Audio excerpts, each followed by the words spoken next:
Shalom saudara-saudara, bertemu lagi dengan saya Susan Wiryadinata.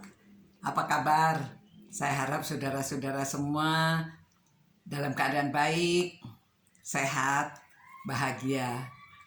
Nah saudara-saudara, malam hari ini kita akan merenungkan dari mengenai berbahagialah engkau.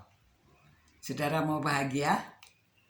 Kalau saudara mau bahagia, mari kita lihat apa kata pemazmur bahwa berbahagialah setiap orang yang takut akan Tuhan, yang hidup menurut jalan yang ditunjukkannya. Jadi berbahagialah setiap orang yang takut akan Tuhan. Saudara, kalau mendengar kata takut itu sebetulnya negatif ya. Kita takut. Tapi di sini maksud takut adalah hormat.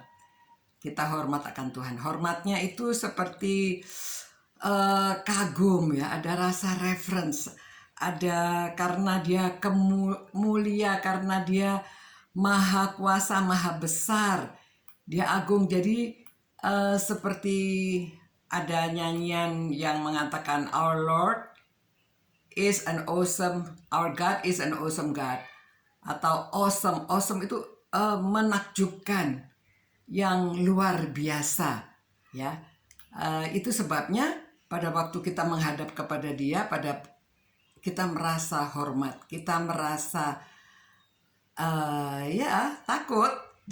Istilahnya takut, tapi takutnya itu bukan takut lalu kita bersembunyi ya, tapi justru hormat, kita sopan, kita merasa ya kita menghadap kepada Tuhan yang luar biasa.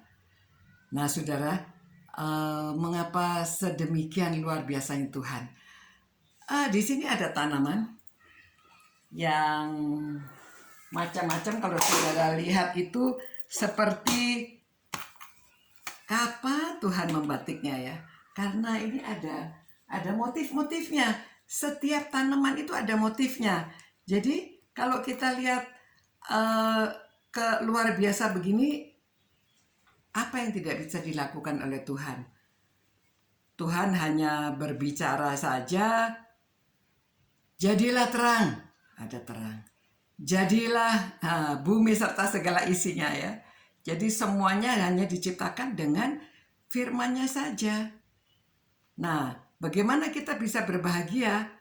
Yaitu kalau kita takut akan Tuhan karena hidup menurut jalan yang ditunjukkannya. Kalau kita hidup menurut jalan yang ditunjukkannya, kita akan bahagia. Ya, ada nyanyian sekolah minggu anak-anak yang berkata, di dalam dunia ada dua jalan, lebar dan sempit.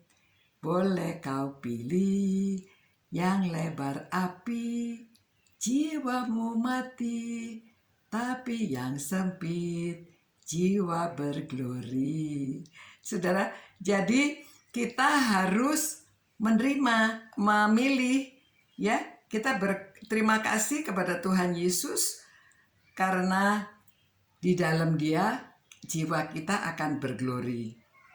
Jadi jika kita banyak berdoa, kita minta pimpinan Roh Kudus dalam hidup kita sehari-hari, maka kita dapat memilih tindakan apa yang harus kita lakukan. Kita dapat merasakan pimpinannya. Jadi takut akan Tuhan itu walaupun kita ya tinggal di rumah saja ini. Biasanya karena tinggal di rumah saja, anak-anak di rumah, kalau ada dua anak saja mereka bermain, mungkin lari-lari, mungkin kesenggol sesuatu, akhirnya pecah. Nah, saudara yang takut akan Tuhan, orang tua akan memilih mana? Apakah saudara akan berteriak-teriak, hei sudah dikasih tahu, gak boleh, marah-marah. Atau mereka dipanggil, dipukul, atau mereka dinasihati. Dan atau saudara pilih juga, kadang-kadang kita hanya pandang saja, bagus ya, Jadi orang tua bisa berdoa secara kilat, minta hikmat dari Tuhan, putuskan harus melakukan apa. Persoalan keluarga berbeda-beda, tapi prinsipnya sama. Pada waktu ada masalah yang terjadi dalam keluarga, kita harus memilih bagaimana kita harus menyelesaikannya. Jadi ingat, tadi ayatnya mengatakan berbahagialah orang yang takut akan Tuhan, yang hidup menurut jalan yang ditunjukkannya. Ada waktunya anak perlu dimarahi memang, tapi diarahkan, diminta memilih bentuk hukuman yang bagaimana, jalan keluarnya bagaimana, yang harus diambil, dibicarakan. Anak ikut memutuskan mau dihukum seperti apa. Biasanya kalau kita tidak langsung marah, melainkan kita berdiam sejenak, mendengar suara Roh Kudus, keadaan akan lebih baik. Tidak chaos. Ya, demikianlah renungan malam hari ini. Semoga saudara berbahagia, takut akan Tuhan, dan hidup menurut jalan yang ditunjukkannya. Selamat malam, Tuhan memberkati, Tuhan memelihara saudara dan menjaga saudara. Cinta Tuhan, cinta firman-Nya, dan cinta sesama. Sampai jumpa kembali besok malam.